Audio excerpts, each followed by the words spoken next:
Summation of the season in its entirety! The episode is an after the show / reunion / insert third thing here episode, and we'll cover Devan and Peter's reaction to the series as a whole. The episode also contains spoilers for Ahsoka Season 1, Star Wars Rebels, Clone Wars, The Mandalorian, and the Star Wars films. Hi, I'm Peter. And I'm Devan, and this is I Am No Jedi, an Ahsoka podcast. Today we'll be discussing the entire first season in a special recap episode. So first we want to just take a second and talk about our overall impressions of the season as a whole. So I really loved this season as a whole. I know there's some things we would have done a little bit differently here and there, but on the whole, it made me feel great. I was excited to watch it every week. I loved the characters. There were so many things about it that made me just really, really excited and got me really into it. So these are characters that we know and love and are so invested in. So I was super excited to see them come into live action, and I was excited to watch it every week. I feel very similarly, and I've already, for context, anyone who missed us, yes, we're back. Oh yeah, we should probably address the fact that we've been MIA for like a month. It's totally fine, because some people need the context if, like, for whatever reason, they decide to listen to this in the future. Yeah, if you're one of those people and you're just listening to our episodes back to back because you just are like, oh, I really am digging listening to just hours and hours of Devan and Peter. Like, this epic Star Wars friendship right here is just really juicing my goose. What? It's doing what to your goose? I've never heard that expression before. I got that from a mutual friend of ours, Jeremy, who is one of our listeners. So I can hear him saying that. What were we talking about? I was saying, okay, so if you have been listening to us just back to back, it's been a minute because we got really, really busy. So we had time to kind of marinate on the show, and usually I won't be like, I gotta watch a show right after, but I've started rewatching the show already, even though Devan and I would tell you guys, oh, we'd watch an episode twice before we'd even record the podcast sometimes. Like, I've already started rewatching it because I'm like, I can do the episodes back to back now, and they were overall just like really fulfilling a lot of hopes and dreams. So It's nice that I'm doing that and enjoying it on a second round already so early. Yeah, I just was going back and looking at, before the series started, I had jotted down a little list of kind of my hopes and dreams for the season and things that I would really like to see in the season, just because I was curious how many of them would actually end up happening. And I didn't actually get any of the things on the list that I thought I wanted, but then I got so many things. It's like a time machine that you write for yourself in 6th grade. Yeah, exactly. Like, oh, none of this happened. Exactly. No, I don't work for the FBI. I'm not a firefighter, and I don't have 3 kids by 25. Like, yeah, but then you're like, thank God. Yeah, you're like, oh, I actually didn't want those things particularly anyway. That last one. Yeah. Yeah. But then I got so many things that it didn't even occur to me to think of to put on my wish list that I didn't miss the things that I didn't get. The things I thought that I wanted that I didn't, and I wasn't disappointed that I didn't get them because I got so much more that I wasn't even like thinking of. So yeah, I thought it was. Can you name great. 1 or 2 of them? Sure. I have them right in front of me. What was something you wanted that, like, now you're glad you didn't get? What was your I don't work for the FBI, but and these aren't not necessarily things that I was expecting or like thought I was going to get, but just kind of like little wish list things. And most of them I'm not glad that I didn't get them, but I didn't necessarily miss them. So like Rex, would have loved to see Rex. Oh no, wait, we did get Rex. Nice. What am I talking about? Rex, we did get Rex. Very briefly in a flashback. Very briefly. Still. I think we probably wanted more. I was thinking like, modern, like current day Rex would have been cool. Yeah. Agent Callus, because I love him as a character so much. Oh yeah. It would have been cool to have him just like a little cameo, like when they're in one of the Rebels scenes or something like that. You just gave me a great idea, but I'll say it after you go through this. Okay. Having Kanan either in a flashback or in Force Ghost form. I wasn't expecting to have that, but I would have been really happy to have it. The Nogri, I'm going to talk Especially about this because a it little would bit just more be later. Freddie Prinze Jr. Exactly, which, like, of course Yeah. I'm going to be excited to see that. That would have been incredible. Yeah, Yeah. I wanted exactly that also in exactly that form. Yeah. Maybe we'll still get it someday. There's still time, maybe. I had put Nogri, which is a alien race that appears in the Heir to the Empire trilogy. Again, not some, although they do also appear in Rebels. Not something I was expecting, but would have been an interesting tie-in. Yeah, that's pretty much it. When you were talking about wanting Zeb and Callus on the show, Mm-hmm. I just decided I want my first ever Star Wars buddy cop sitcom that's just completely not in the tone of Star Wars to just be them. I would give so much money to see that. I want a posh, like, soldier, upstanding redemption arc, like, pretentious Callus hanging out with all of it. Grumpy, disgruntled Callus just bumbling through life. Just the two of them being like, we're friends, but you again? And just like, just bumbling across the galaxy investigating something stupid. The classic, like, buddy comedy promos with them, like, back to back with their arms crossed, like, this guy is really neat. This guy's really messy. Like, it would be great. I want them to have, like, a theme song, and they're aware of the theme song when it's happening, and they're both annoyed of it. That's so like, specific.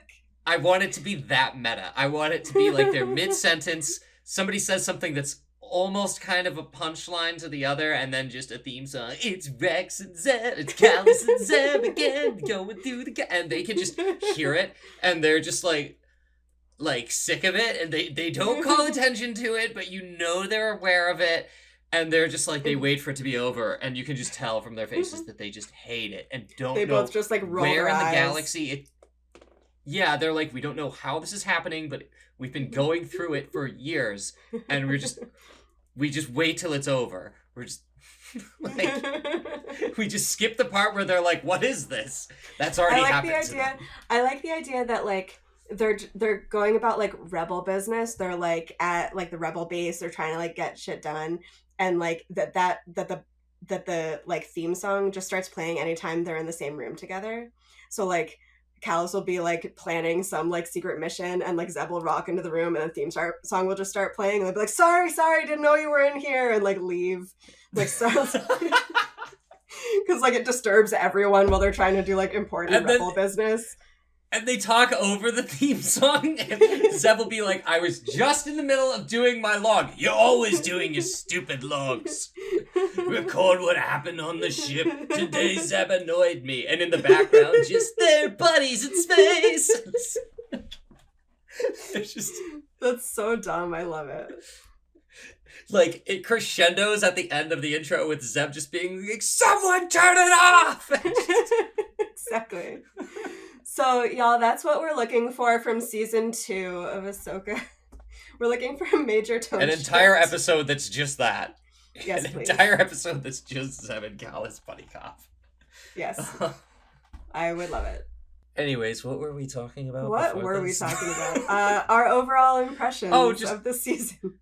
Okay, very serious note. Something they did exceptionally well was a theme throughout the show that kept consistently building on each other. So pretentious hat on for a second. I think we've said before, Star Wars is great about always being about hope. They did this so well with, like, her internal struggle that we talked about that does a big 180 in episode 5. They did such a great job of this in terms of what's at stake is like they're the underdogs again and no one's taking them seriously. And of course, the very ending. I say the ending is very Children of Men because it could be hopeful, it could not be hopeful. It really leaves on a, we're going to see how this goes. We did our best. Now everybody's in trouble. But, like, that's very in theme with Star Wars. It's very in theme with the best Star Wars movie, which is Empire Strikes Back. So, yeah, it's definitely not like a neat, tied up in a bow ending, like, and the heroes win the day. Yeah. um, which is, yeah, sometimes not as satisfying as something that like leaves more up in the air, you know. Well, I guess satisfying is the wrong word, but from a Yeah, because story I'd say perspective. there is a satisfying element to it in the story Hmm. perspective, I think. Yeah, exactly. Yeah, it's very satisfying when you see a story done well, as Yeah. opposed to just trying to be earn everything you earn at the end of like Avengers Endgame. You know, it's Right, like, right, right. no, for this leg of the journey, this is how it goes. Mm-hmm, mm-hmm. It's good to see some growth and it still work. Totally, totally. Let's let's talk about our favorite parts. Yeah, so I have a bunch of favorite parts. One of the things that just really stood out for me was the actors. The casting was spot on. I felt like everybody was cast so perfectly. The performances were awesome. I felt like the directing was really good. um, which makes sense having Dave Filoni involved. He created these characters, he's invested in them, he Yeah. knows better than anyone like who they are. And I feel like he did a really really good job, and the whole team did a really good job uh, getting those performances out of the actors that really captured who they were in Rebels and in the other series that they've been in Ahsoka's case. Um, but yeah, I felt like all the actors just totally nailed it. Thrawn is perfection, like everything about, uh, Lars Mikkelsen obviously is just is Thrawn. He voiced him in Rebels, and he Oh continues to yeah. just play him to absolute perfection.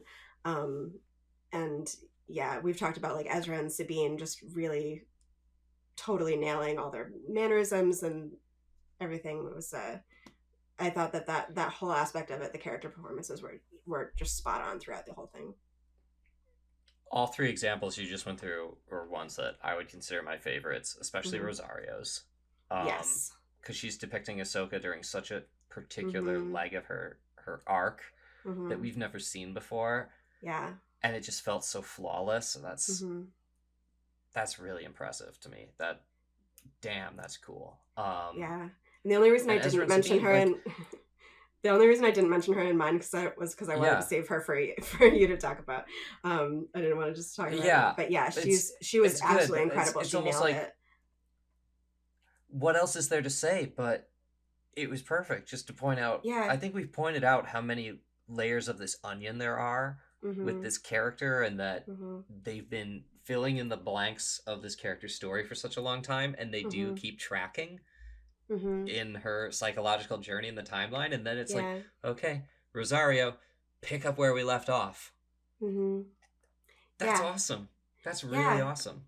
Yeah, and I think what they did really well too. So they have these characters that they're adapting to live action from animation. Ahsoka, Ezra, Mm-hmm. Sabine, Thrawn, that are beloved characters that they're adapting into new characters and did just a stellar job adapting them.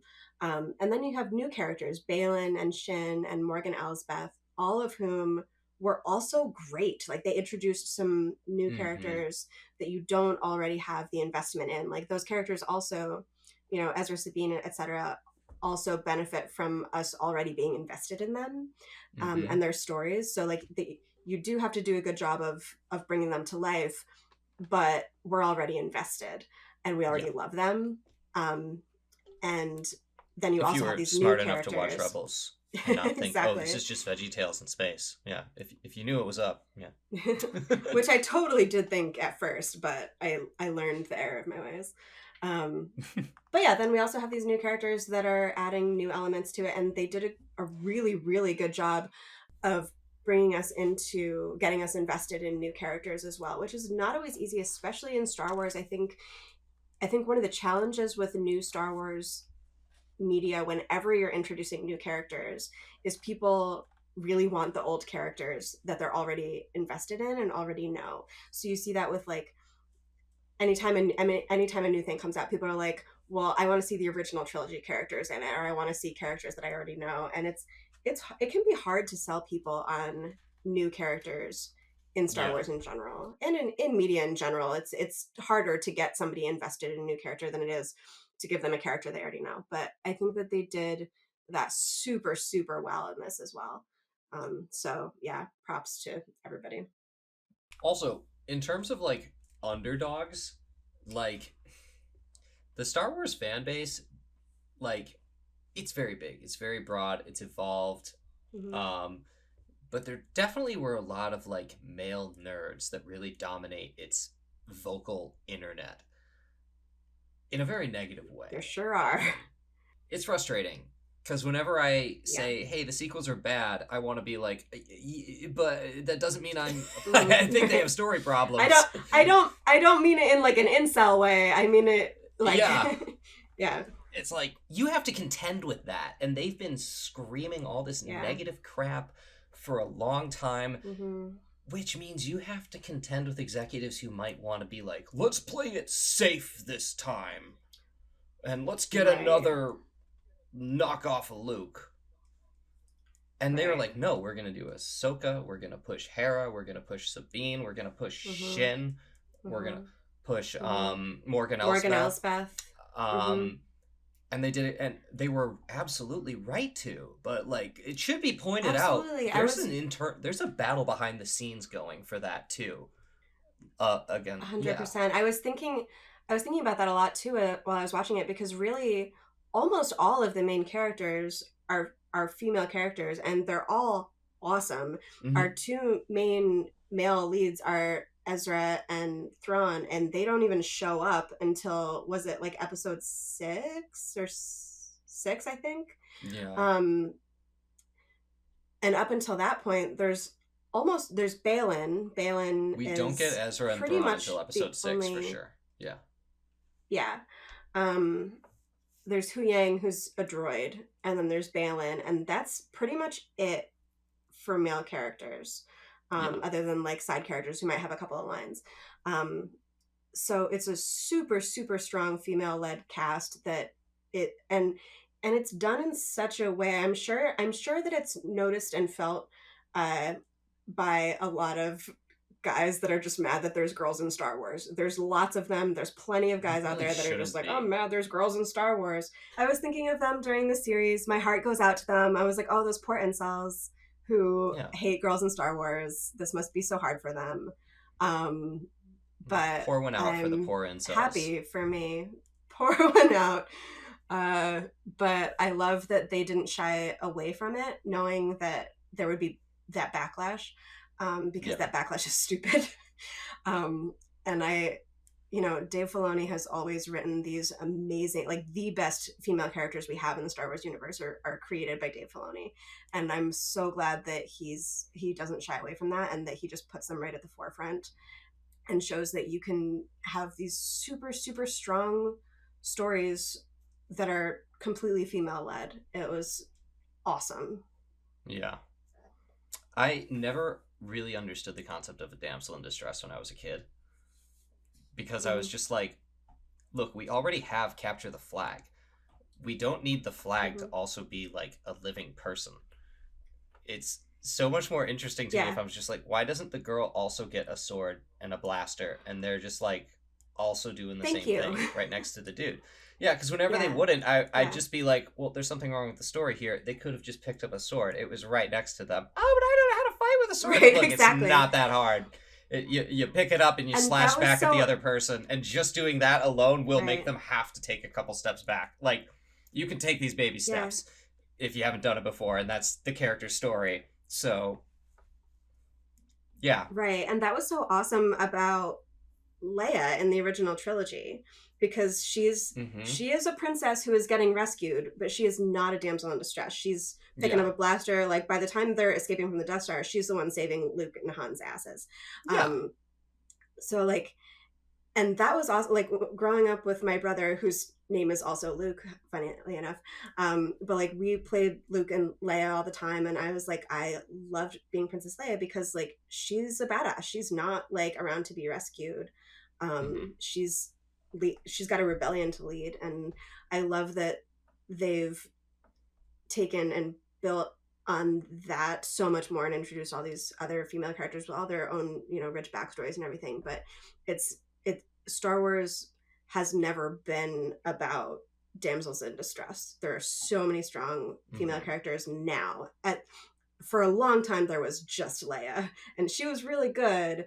And we talked about this Mm-hmm. on the podcast a little bit before, but that was what was so meaningful about Ahsoka, because Ahsoka was really the first one that was like, this is like a huge turning point. This is Yeah.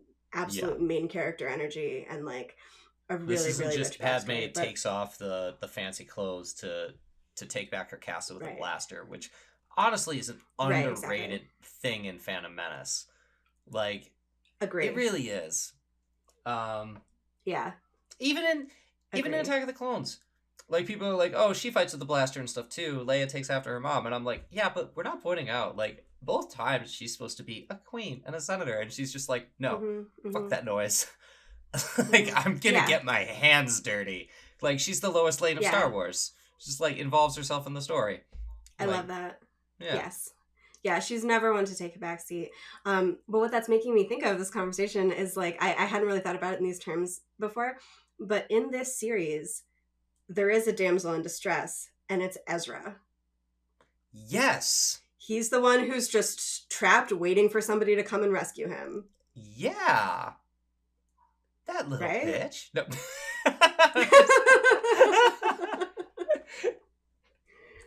Oh, that's so funny So like, and great. yeah, like That's really I love, great.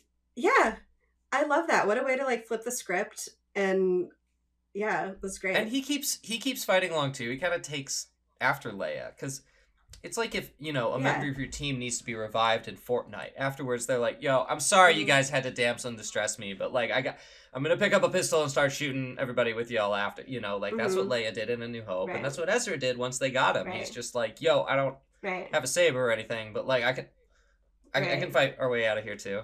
Like, yeah, Right. In fact, good you can have stuff. my saber. Yeah, Um, he was like, "You yeah. got here. You're clearly better at it than I." We were listing a few of our favorite things. I'm gonna throw music in there for a second. We Yes. love our boy Kevin Keener getting to kind of expand on his Mm-hmm. animated masterpiece works. Mm-hmm. That opening Mm-hmm. crawl gave us chills. It still gives me chills when I hear it. Mm-hmm. The credit song, it's still one of my favorite tracks to listen to right now. And the hyperspace Mm-hmm. whales, what a crescendo! Like Mm-hmm. there's Mm-hmm. some great new motifs that are expanded upon in this. I'm very thankful for the music in this show. Also, the art direction I thought was so good. The sets, the costumes, like everything that was visual was just done so beautifully. The whole aesthetic. They Good had a practicals. beautiful color palette. Mm-hmm. Yes. Yeah, they had a gorgeous color palette to work with that they incorporate, and like just a really strong, visual themes that they incorporated throughout. It looked coherent. It looked it looked in universe but still looked unique, like it was believable as Star Wars, but it had its own whole unique aesthetic within the Star Mm-hmm. Wars aesthetic. I thought it was just so effective and so pretty to And look the at. look of the main planets was just really pretty, Mhm. like nature Mhm. locations that they picked too. I felt very transported by that. Yeah, my favorite was the what was the name? Cetos, the planet that was the jumping off point before they went to Peridia, and they have the Yeah. battle there in the star map. They had the star map all around them with like the lights and like the hollow images of like the map, and like the red trees and the star. It was just so gorgeous. I love that so much. Yeah, that was fantastic. And also, every time they made like a nod to Kanan in the show, Hmm. like we said earlier, I wanted the full Yeah, on, that was full so frontal nice to Freddie see. Prince Jr., of course. But You're always asking for full frontal Freddie Prinze Jr. why wouldn't I? You know. Uh, but having the nods was I'm glad we got those because if we didn't, it would be Me weird, too. and that was such an Yeah. important character in Rebels. I loved all the expanded Night Sisters lore. The Night Sisters stuff was some of my favorite stuff in Clone Wars. I was super interested in it then. So getting so much expanded lore around that, I was just really excited about.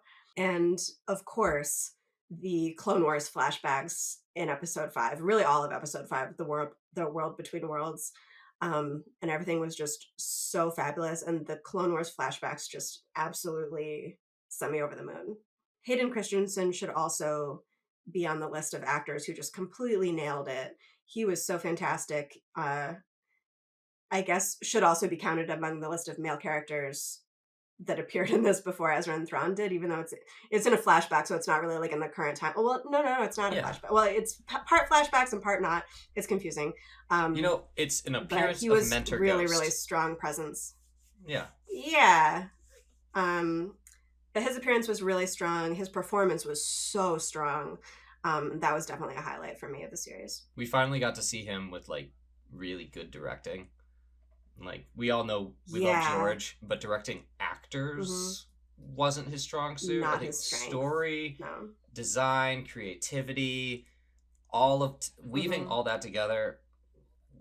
What a masterclass he is. Just looking at what he did, but directing actors, like, yeah, that's apparently his weak point because we've seen both Natalie Portman and now Hayden Christensen do incredible things. So it was good to see him do that with the character. The Clone Wars flashbacks, was that in your journal of something like not necessarily a flashback, but like this was like the thing that like never in my wildest dreams like it never occurred to me to think to want that. And after we saw it, I was like, of course I wanted that. But like it was so great. I'm like, it was more than I could have ever asked for. Didn't know to ask for it. Yeah. So, you're like, we won't get that. Exactly. Like it wasn't on my wish list because I didn't even think of it. But oh my God, what a gift. What a gift it was. Oh yeah. So cool. On the other hand though, aside from favorites, there's still some stuff I think could have happened differently. We've talked till we were blue in the face about the Sabine Force thing. I've, if I look at the series as not trying to be a continuation of Rebels as its own thing, I'm not as mad about it, but I still want to point out this could have been executed better. Like, if you're finally going to give her powers in the end and that's her arc, it shouldn't be that drastic.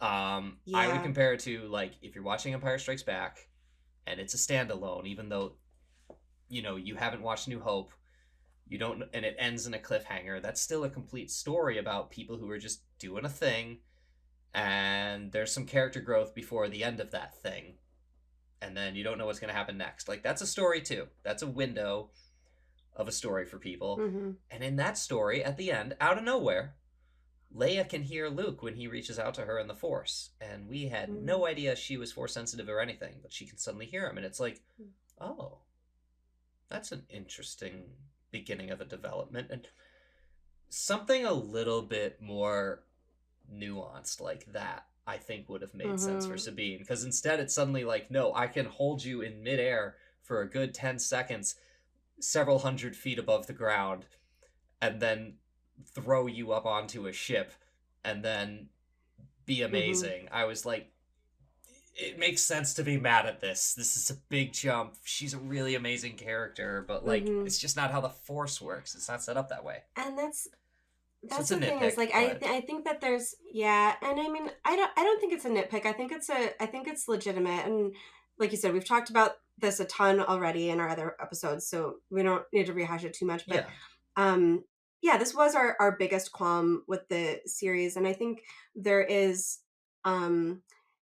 it remains to be seen like how they're going to handle it in the next season going forward, if there's going to be more conversation around what her relationship to the Force is and what this means going forward. And I think that it's it might end up making sense. It might end up working if it's handled in a certain way, but I think I just need a better I just need it to be for a better reason than just either like, surprise, she actually is Force sensitive. Like it comes out of nowhere, and it just messes with the she's an established character that we've known for years and years and years. And so to suddenly introduce this either needs it needs to feel more earned, as we've said. And it needs a better reason. I need it to not just be like, we don't think the audience will care about a strong female lead if she doesn't also have Force powers. That was my biggest qualm. Yeah. Yeah, because Sabine, as we've said before, like Sabine is an amazing character in her own right. Like we're super invested in her in Rebels. She didn't have force sensitivity then, to our knowledge, but she has so many other amazing qualities that make her a great character. Like she does not need to also be able to use the force. So I think that if she is going to be force sensitive, I need there needs to be a good reason for it. Like I need it to be a better story because she can use the force. And right now it doesn't really seem to further the story, you know what I mean? Like it's not really doing anything for me that's like that it doesn't make it a better story. You know what I'm I think saying? I think I know something that is helpful for this. The Okay. And it's another execution matters. So now that we're looking back on it, we've had time to marinate. I'm okay with the idea Mhm. that she does become a Jedi. I can be okay with that because she's someone with so Mhm. much potential, Mhm. and being a Jedi is very special to Mhm. Ahsoka and Star Wars. It's Mhm. okay. Mhm. The execution problem here is they were teasing, does she or doesn't she, the whole Mhm. time. Now, of Mhm. course, it's very Mhm. rewarding to a character when they have that, oh, I can do it moment. But Mhm. I'm being led to believe as an audience member when they're teasing, can Mhm. you or can you not? It's way more exciting to me when the answer is you can't, but you can find a way on Right. your own to do it. So that's what I was expecting. Right. And I think that would have been Mhm. better. And if they hadn't been teasing, Mhm. can they or can't they, every single episode until the last episode, I Mhm. wouldn't have been mad when they could. Because in the back of my head, I was Right. thinking, if they can't use the Force, but they find a way to overcome it on their own, that's more powerful. And I will enjoy that. Exactly. I will enjoy that so much Mhm. because that's empowering on a very relatable level. Um, Right. and so, but also, there's a second layer to that. You do have people who watched Mhm. Rebels, and there might have been Mhm. someone was telling me, oh, there were hints that she had it, and I was just like, they were thin hints though. So anyone who's watching it Yeah. before is like, if you're gonna keep teasing it, look, change the premise. There's been a time jump. Have some sort of exposition at the beginning. I know we hate exposition, show Mhm. don't tell, but maybe show don't tell in a flashback, or tell something small and quick that just says, when you Mhm. showed force sensitivity or something like that, or like show that Right. like a moment where she used the force but then was never able to use it again, and that's part of her and Ahsoka's Right. backstory. Because then we know, oh, Yes, something did exactly. happen, and now this is a new thing she's Right. struggling with. Then we can root for her actually using the force. But I was rooting against it. Exactly. And that's yeah. Yeah. Yeah. Yeah, exactly. And that was like something I think we talked about in previous episode too, is like we know that she had trained with Ahsoka previously. And then they were separated and then she comes back. But we don't have any we're not told anything about like what that training looked like, if she was able to use the force then or not really. Mm-hmm. um so yeah, that's kind of the gap that needs to be filled there, because if yeah, I think you're right, just showing like a quick flashback of her being able to like even just like move the cup slightly or something, and showing that she had showed a little bit of promise or something. But I feel like what I don't want this to be what happened, but Ahsoka does need an apprentice Yes. for this story to work, right? Ahsoka needs to have an apprentice. So either they have to introduce a new character to be her apprentice, or they have to choose some other character. It kind of makes sense, that Sabine, they're like, all right, we can put her in that role. Well, but she's not a Jedi. Well, we'll just make her one. Yeah. um, so I don't know. I can kind of see how they're getting there, trying to like put these building blocks together into I the like her story. as a But candidate for it, um, but yeah, it does feel cobbled. It mhm, feels very cobbled. yeah, exactly. You're taking two pieces that don't necessarily fit together and trying to kind of jam them together to like form this puzzle piece. And And we didn't really establish a um, relationship between the two of them in Rebels when we could have. Like, yeah, it was just okay. yeah, like they were Yeah. around at the same time, but they didn't really interact that much. No. Um, Ahsoka had a relationship with Hera, with Kanan, with Ezra, mhm. but with Yeah, Chopper, Zeb, mostly and with Kanan and Sabine, Ezra. they were just there. They were just around her. It needed to feel more earned, or to be recontextualized into, I was really excited about the idea of Ahsoka taking a Padawan who's not Force sensitive, and what that could mean for how she's re-envisioning her relationship to the Force and what the Jedi Order is now that there isn't a Jedi Order anymore, and kind of like she's figuring out what that looks like for her going forward, and redefining it. I think there's some really fascinating themes that could be explored there that kind of just go out the window when it's like, JK, she is Force sensitive after all. That does segue into what I think could be really interesting in season 2, because Hu Yang pointed out it's interesting that your Padawan is a Mandalorian who they normally don't work very well with the Force, and that's great because she has such a history, as Anakin pointed out in this, he was kind of a rebellious Jedi, for a lot of obvious reasons, but also just in general when he was with the Jedi, the pressure that was put on him and the fact that he was older and a little different made him an edgy, cool kid, and who did not play by the rules, and neither did Ahsoka. She didn't play by the rules either. So Sabine is a cool challenge. Comes from a long line of non-traditional Jedi, would you say? Of rebels. Of rebels! So I think in season 2, now that they're kind of more solidly together, we'll actually get to expand on what that's like, and that could be really great. Yeah, moving on from that, the other thing that I really would have liked to have seen done differently in the series is Hera. Hera's subplot, I think, was by far the weakest part of the series, and I think that did a real disservice to Hera's character and to Mary Elizabeth Winstead, who played her. I just wish that they had done so much more with her. They just didn't give her very much to do, and that was a real shame because I absolutely love that character.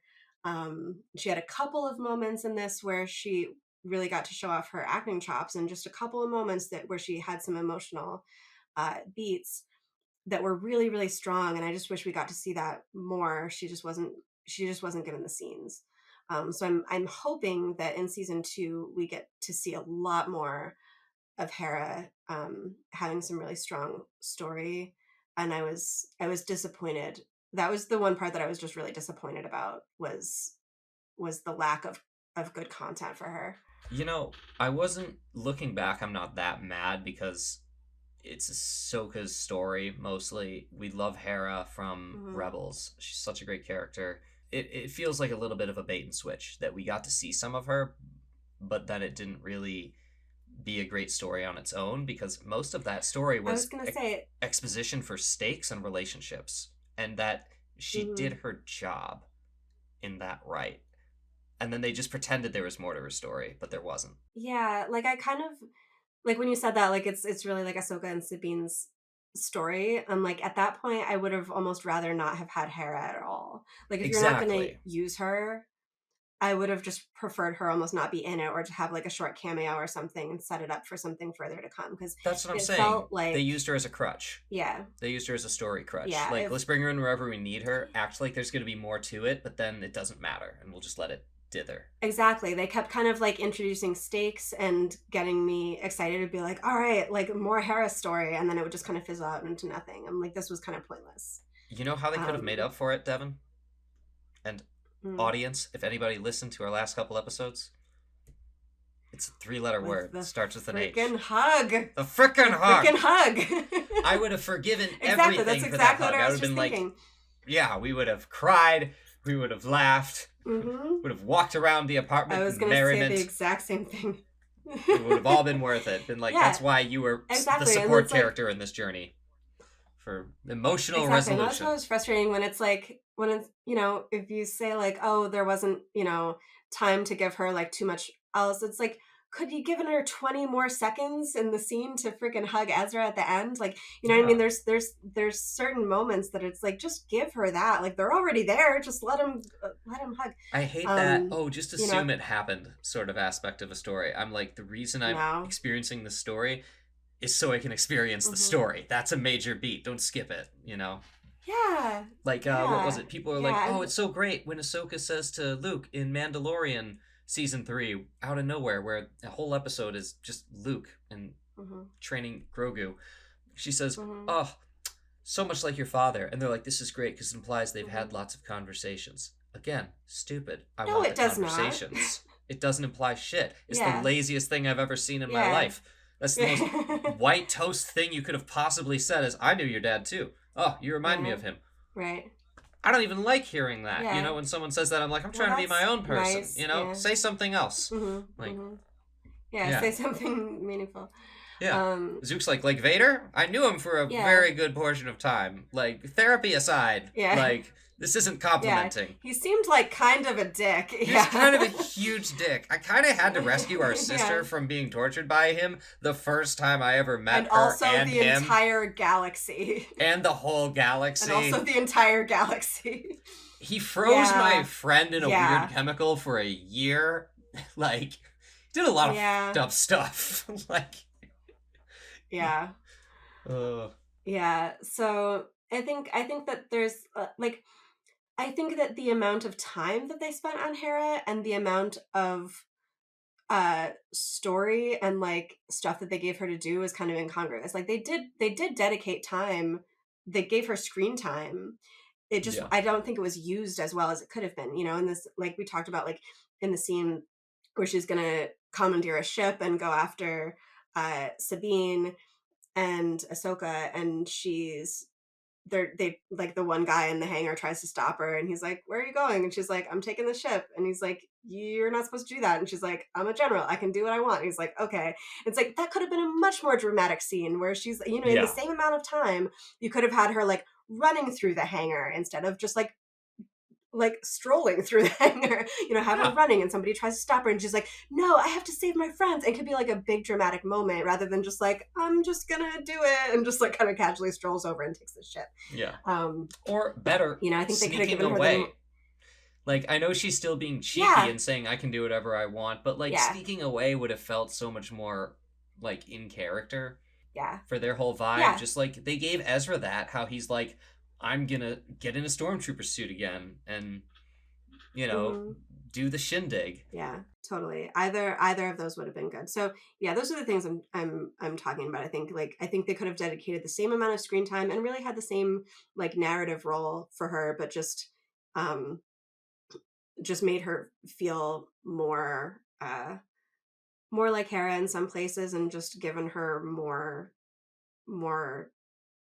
dramatic acting to do. I think I still have a lot of confidence in the movie, because like a TV show, it's hard to get everything right in 8 hours of a TV show. Sure. When you have a lot of executives trying to tell you to do the wrong thing.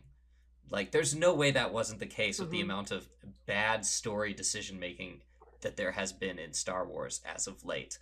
Like, the fact that like this is 90% amazing is an incredulous achievement. And like whatever movie Dave Filoni does, movie he does with this track record, like the batting average in that movie is going to be freaking insane. Agree. I am so excited. All right, on to where we think this is headed. Yeah, so we know we'll have a season 2 at some point. We know that Dave Filoni is also working on a movie project that we don't really know anything about yet.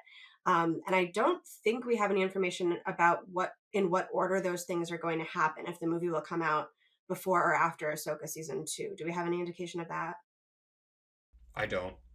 I don't either. So if anybody, it would be a better show if we did. We don't. Sorry. If anybody knows, it's not us. But we know that we expect both of these things to be on the horizon. So looking forward, we're kind of, some of these things might happen in the next season or in a movie or in all of the above. But we do have some thoughts on where the story might be headed in either or both of those things. I mean, there are some dead giveaways at the end with Balin standing on the statues of the Mortis gods and looking into the light at in the distance. We definitely touched on it before. Everyone on the internet is saying they think it's going to be Abeloth, the mother. And I gotta be honest, I agree with that theory. It's a super well-known, awesome story in Legends that Luke and the gang have to take care of after the events of Return of the Jedi, dealing with a super powerful Force god, and the fact that it's tied in with the Mortis gods that Filoni wrote for the Clone Wars that have their own rich backstory. Like, it would be so cool. Like, that's such good storytelling for that to happen over the years. Like, I'm really rooting for that to happen. So, I yeah. don't know anything about Abeloth. I have not read the stories that I don't really Mhm. know anything. So I'm really interested in that. And if that's going to be the case, I should definitely do some reading and read up on that. Um, Yeah. yeah. I'm going to get caught up on Heir of the Empire trilogy in the meantime. So you can get Yes. caught up on that. Stay a step ahead of me. Yeah. Okay. All right. My book finally came in the mail. So, I'm so excited for you to dig yeah. into that. Um, Me too. yeah, there's also some stuff on the horizon with Dathomir, if they're going to be recolonizing Dathomir with Night Sisters, or Thrawn's going to be using it as a new base, or what the plan is with Dathomir. But I'm excited to see wherever that's going. Yeah, I still wonder if Balin is like their version of Jorah C'baoth, Mm-hmm. the Jedi that went crazy in Heir of the Empire. Mm-hmm. I think that's kind of their way of doing that. Mm. Um, which Interesting. also begs the question, and this is a theory that's circling online, but I was starting to wonder it when Balin looked at Shin and said, "You're ambitious like that," and I'm like, okay, well now there's a Thrawn connection, and she's just kind of like a dark side Force user that Mm. seems a little just like anger is her personality right now. Mm-hmm. I was like, is she, and she's a mercenary. She's an emo Are they kid. turning her into Mara Jade? Mm. Such an emo kid. Mm. I was like, are they turning her into Mara Jade's story? Mm. And if they are, is the age difference gonna be an issue? Like, Mm. granted, like Han was like 11 years older than Leia.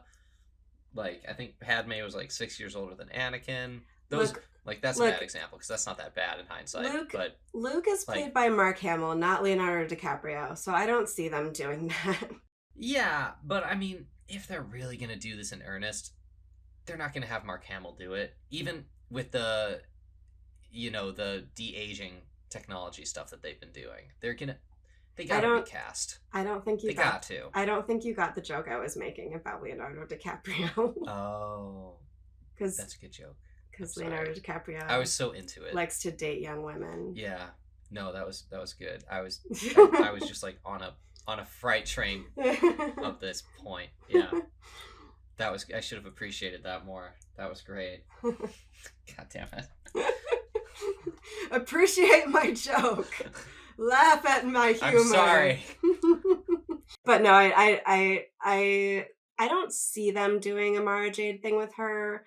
I mean, I could see them doing a similar kind of arc with her, but I don't think they'll necessarily put her directly in that role in the sense that she would have the relationship with Luke and everything. I don't think. But it's interesting theory. Maybe it'll be a similar role, and then they don't have a Mara Jade, which would kind of be a bummer because I'd like Mara Jade to be in live action. Mm-hmm. But, a lot of people I don't would. want her to just be a character that. I don't want her to end up like, the girl in the third Terminator movie, or Pom Kletoff's character in the last Mission Impossible movie that was just like, oh, I'm here, I'm important. No, I'm dead. Mm-hmm. Like, I don't want that for her. She seems cool. I'd like to see a full arc happen that lasts throughout the next leg of the saga. Totally. I'm excited to see where they're going with that. I don't have necessarily any predictions other than I think my prediction is that all the cargo crates that they're transporting are potentially Night Sisters, potentially either like somehow dormant or potentially deceased Night Sisters that they're going to reanimate to repopulate Dathomir. It's kind of what my money would be on. But we'll just see. Yeah. I mean, arc-wise, for season 2, it is kind of cool that we have literally just Ahsoka and her apprentice and Balin and his former apprentice stranded on this extremely ancient planet that probably has a Force god on it and a lot of rich, like, Force Dark Temple stuff going on. Like, we had a lot of, like, temple vision quests and Jedi trials going on with just Kanan and Ezra. And Ahsoka joined them once in Rebels.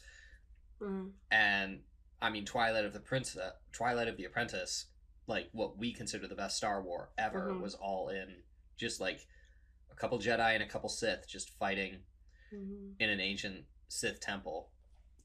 Like season 2 could be like all epic Force Quest stuff of Yeah. them just fighting Mm-hmm. and growing as like characters. Mm-hmm.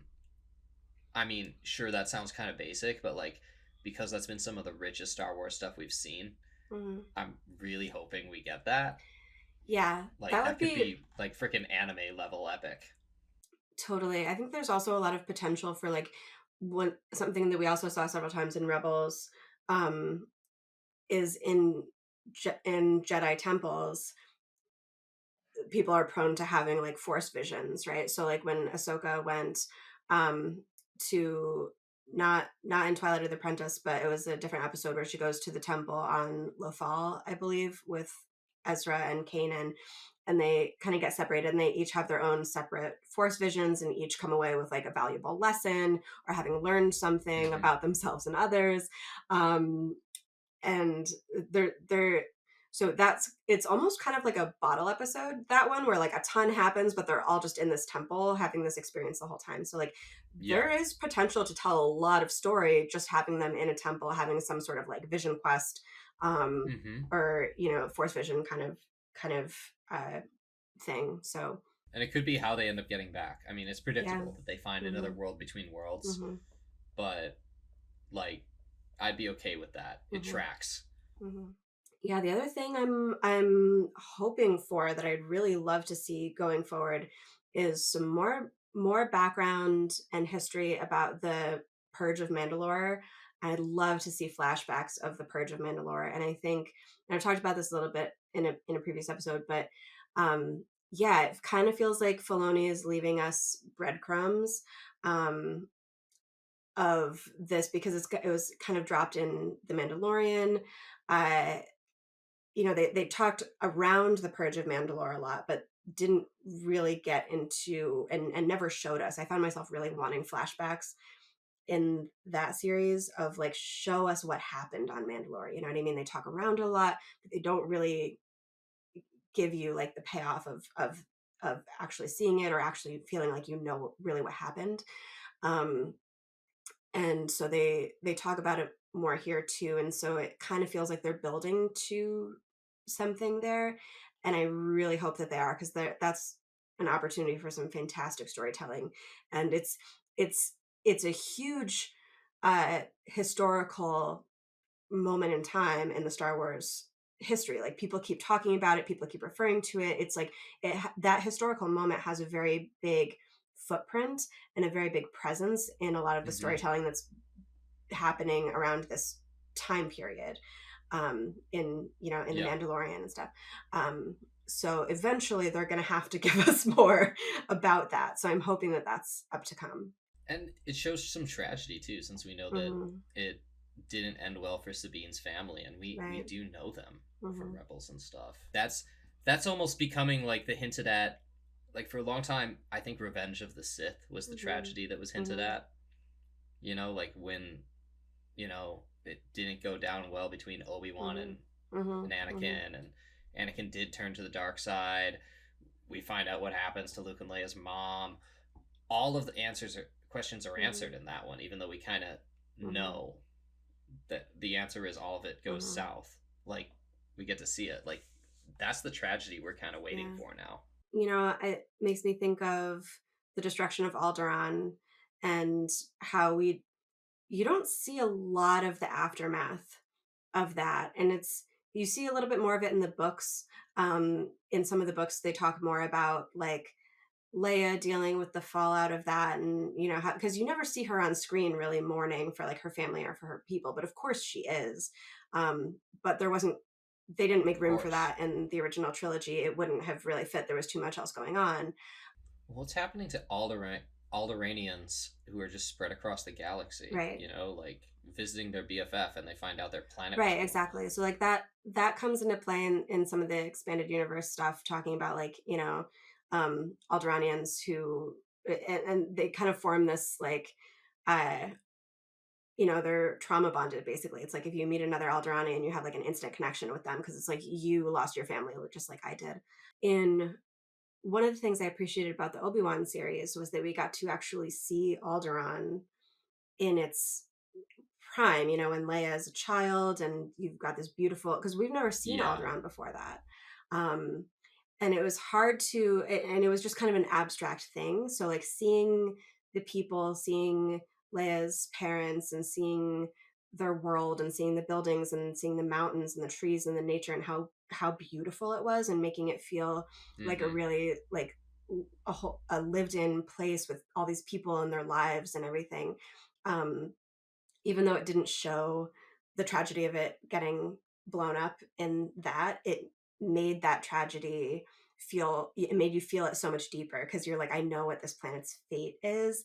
And now that I'm seeing it, it really like makes it hit home. So I'm thinking of that with Mandalore, where it's like it's all I don't know. I think I think it'll bring kind of some kinship with like Sabine and Leia, kind of draw a parallel between like Sabine dealing with the aftermath of that tragedy and Leia dealing with the aftermath of her tragedy, Mm-hmm. kind of putting some through lines there.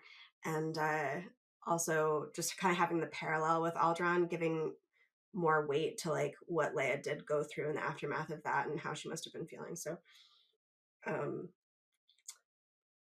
yeah. And I think there's also, I think at the moment in time that we're in, like they have I think they might not shy away from showing the the horror and destruction on Mandalore the way that they did on Alderaan. You know what I mean? Because we saw the planet blow up, but you Yeah. didn't see anybody actually on the planet. And then we saw the people on the planet, and we were like, oh, that makes it blowing up really sad, but you didn't actually see the destruction. Um, but I think there's I some, mean, they tried doing that in the newer yeah. movies. They tried doing that in episode 7, Mm-hmm. and it still didn't hit for a lot of reasons. Right. But we hadn't connected with it. It was like, oh, here's a planet full of people. Oh, look, they see they're about to die. Oh, Right. and they're dead. It was like, How here's a sad. And it's like shot. it's sad because you told us Here's it's a sad. shot. Here's a close up.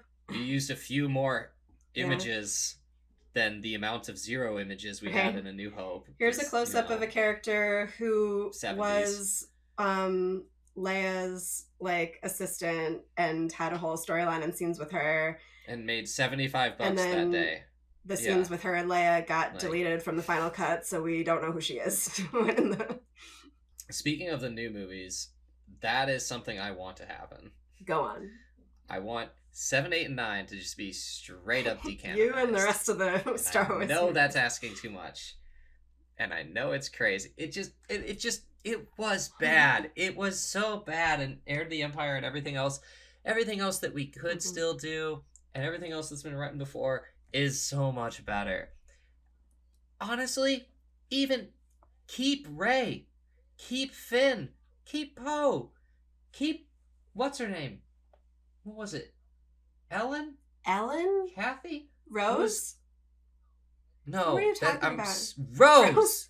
Yes. Who's Ellen? I was talking about Rose. I just couldn't think of her name. That's how bad it was. She just had a bland name. She could have been anybody. She was just like, keep all of them, but pretend that was just a multiversal mistake. Just pull the Disney. Pull the Phase 4 Marvel. Just say, yep, and that is now being rebranded as Star Wars Christmas Special that we tried to hide from the internet. Yeah, you can't do that anymore. Toothpaste can't go back in the tube. While we're at it. But you can say, that was just an imaginary 7, 8, and 9, and this is the good shit. It's been done before. They did it with Superman 3 and 4. They just said, you know what? 1 and 2 were good. Superman Returns, which was also bad, just picks up after 2, and 3 and 4 didn't happen. Which, goddamn, if you watch 3 and 4, even though Christopher Reeve is a treasure, what the hell happened in 3 and 4? They also did it again with the Aliens franchise. They were just like, these last weird ones didn't happen, but we're gonna try and reboot again in the middle and bring Ripley back.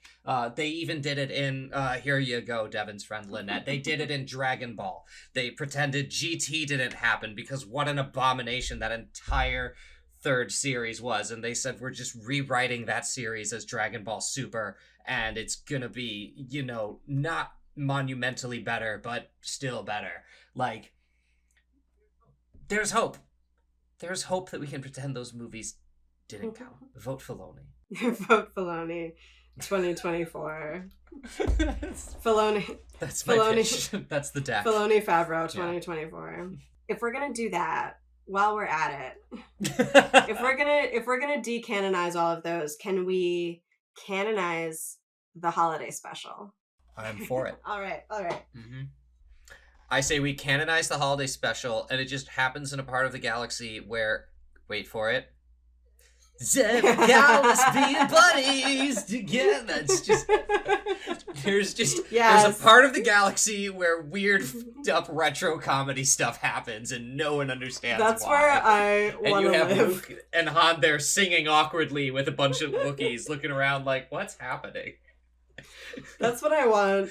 That's what I want for us. That's what I want for myself. If this were to happen, you're the one who's actually read the OG Thrawn trilogy. I haven't.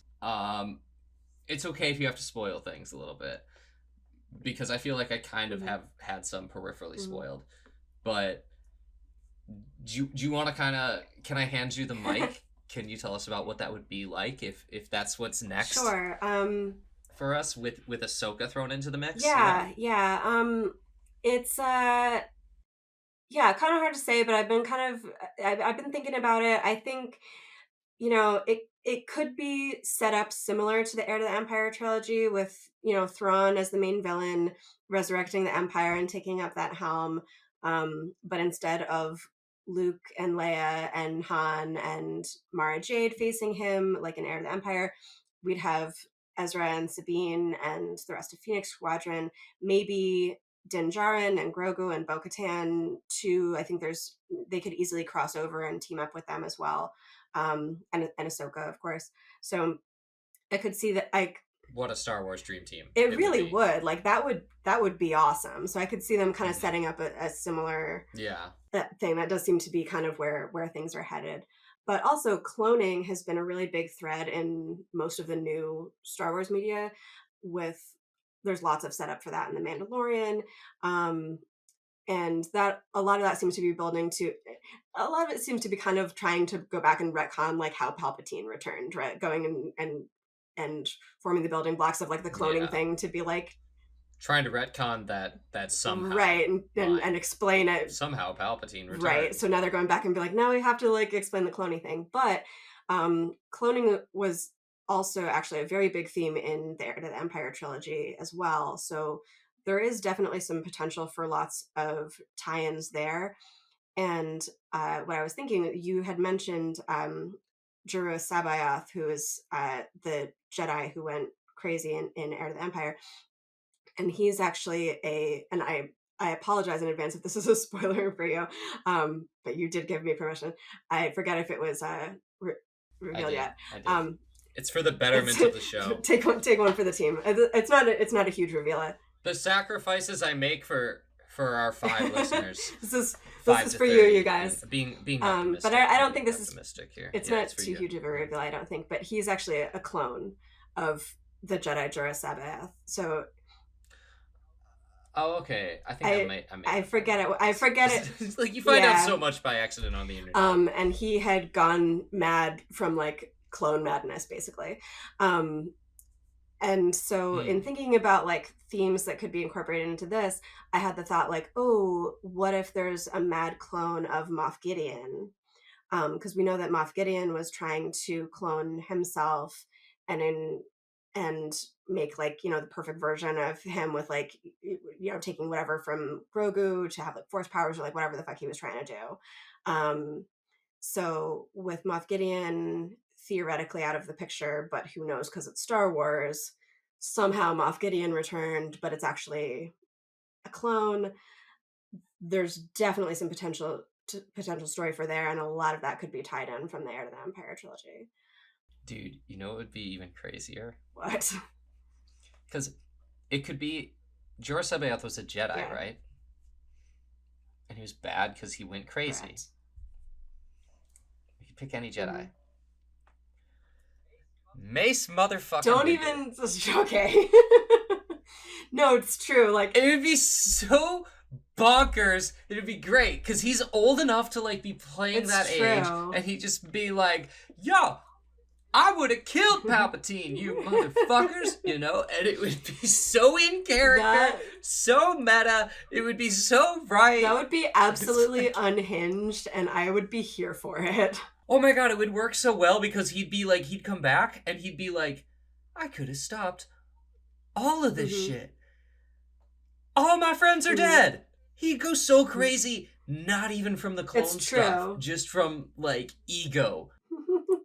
That the reveal, it would be like the reverse reveal for him, because it'd be like, oh yeah, he's like a clone that went mad, and then at the end it's revealed like, oh no, he's not a clone, he's just Mace Windu and he went crazy. He's just Mace Windu. He just is still alive and insane. The other thing that would be really cool, I'm not holding my breath for this, I don't think that they will do this, but it would be really cool to see the Nogri come into play in this, because they were a huge part of the Heir to the Empire trilogy, and Rook, who was Thrawn's like bodyguard, basically right hand man, right hand man guy, like personal assassin, did die in Rebels, but it would be cool to have some elements of that back. His people did play a really huge part in that trilogy, so it would be cool to have some more of that tied in some way. I don't know. Those are my thoughts on the Heir to the Empire trilogy. But as you read it, let me know if anything else comes up for you. If you are, maybe we'll come back and we'll just talk about the Heir to the Empire. We'll be like, new fans revisit old dope book. Oh, let's do that. We actually, it's not out of the realm of like our theme here. We could do that. Yeah, we could totally do that. I just re-listened to the trilogy this summer for the second time. But, yeah, I'd be happy to talk about that. I think it's silly question time. All right. So, this was tricky because we had to think of something that wasn't episode specific.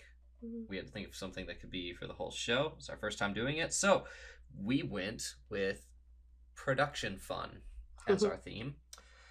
What below the line job, and for people who aren't in movies, below the line means your position is a little more humble. You're not a producer, you're not a director, you're not the composer, you're not the director of photography, and you're not one of the main top paid actors.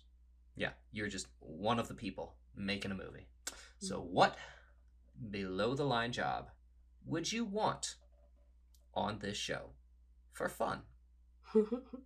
And that could mean gossiping with the cast at craft services while they get their snacks. That could mean a job? Being somebody who does the puppeteering. It's probably not, but no. Craft services is straight up a job. Oh yeah. But gossiping is not. Providing craft services is a job in itself because these productions are massive, and they will get production assistants that are completely dedicated to that. They will get catering services that are dedicated just to that. So for the sake of like us being like, what's your dream experience?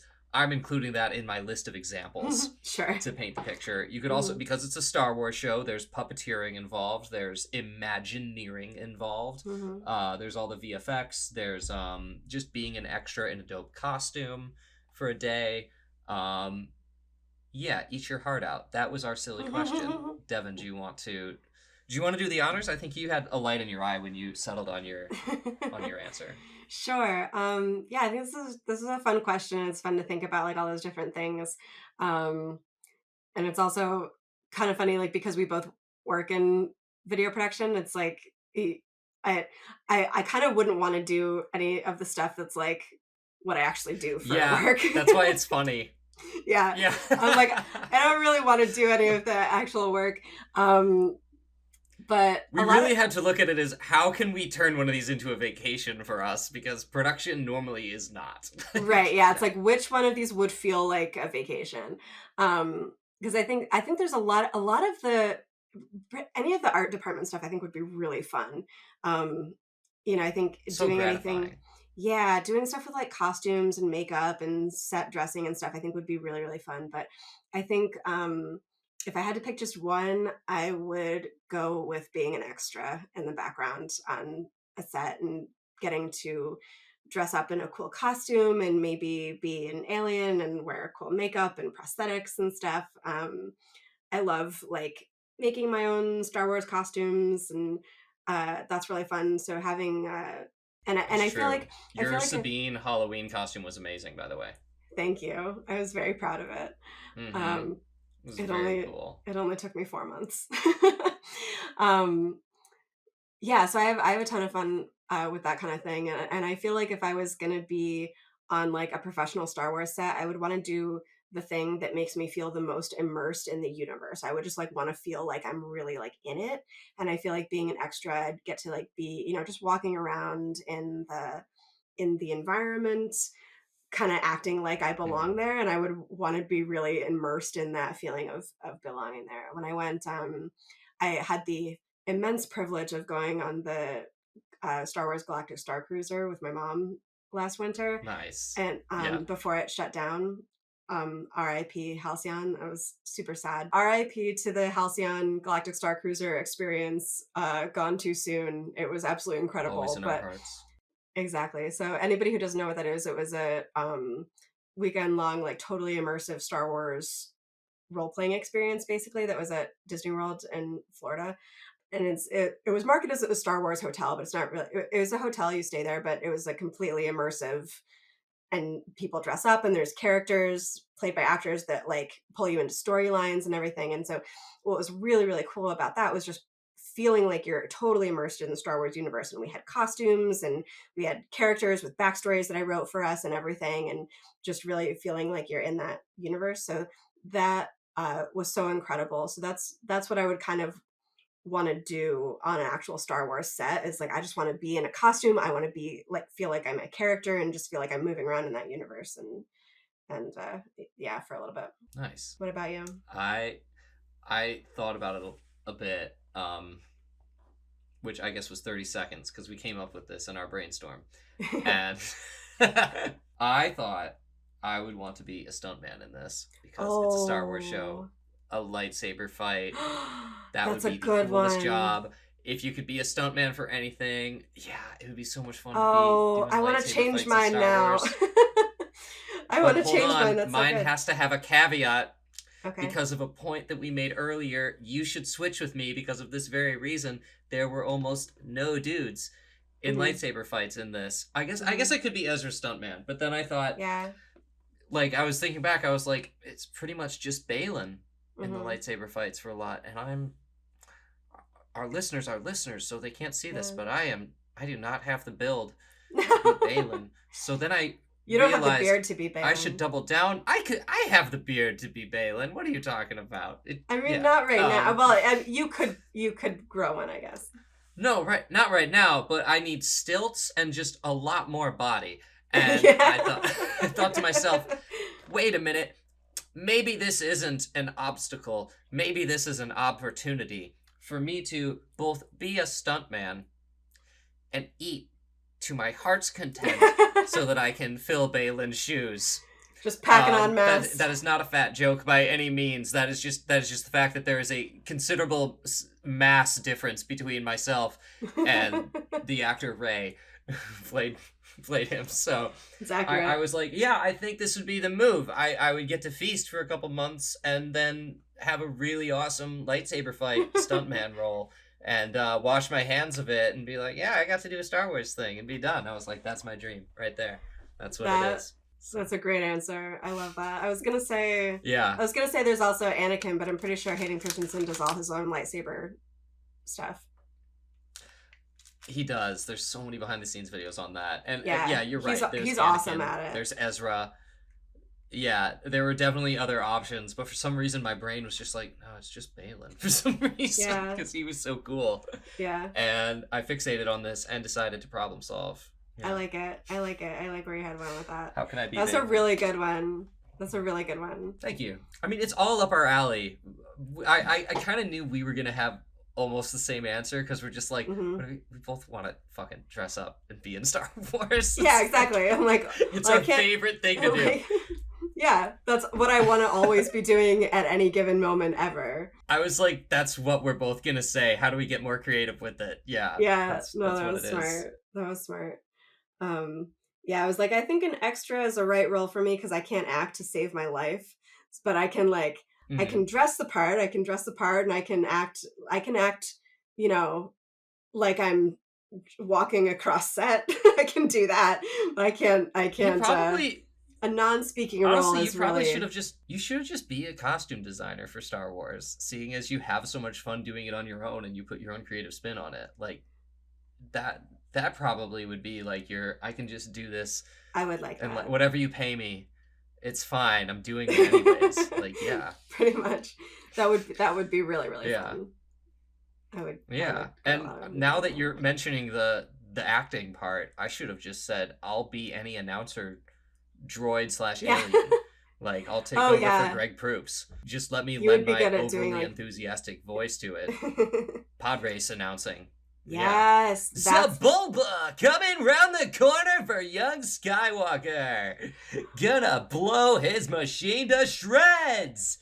that's the annoying role voice again, for right? you. Yes, That's the role. That's the role for you. Yeah. On that note, that's our show.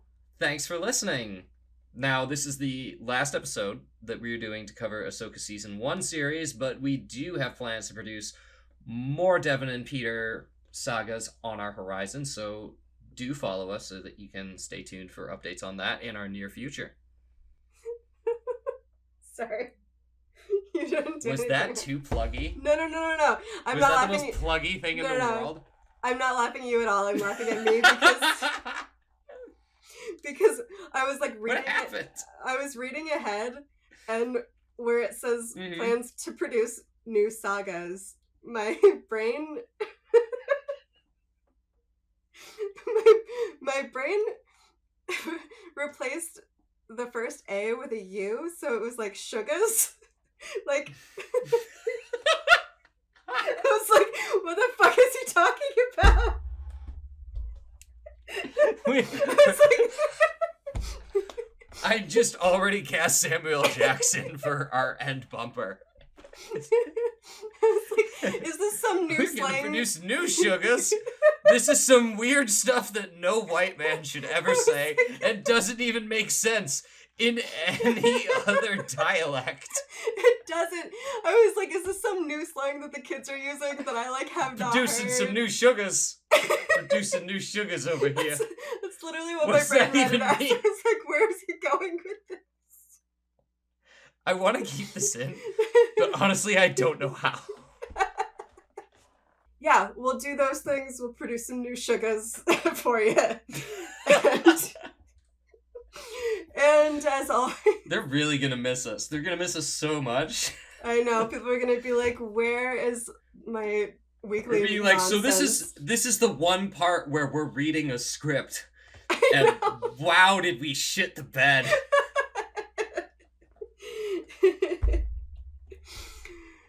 You know what? I got through it fine, Devin. All you had to do was I keep know. it together. All I had to do was bring it home. We have one more line. We're in the home stretch.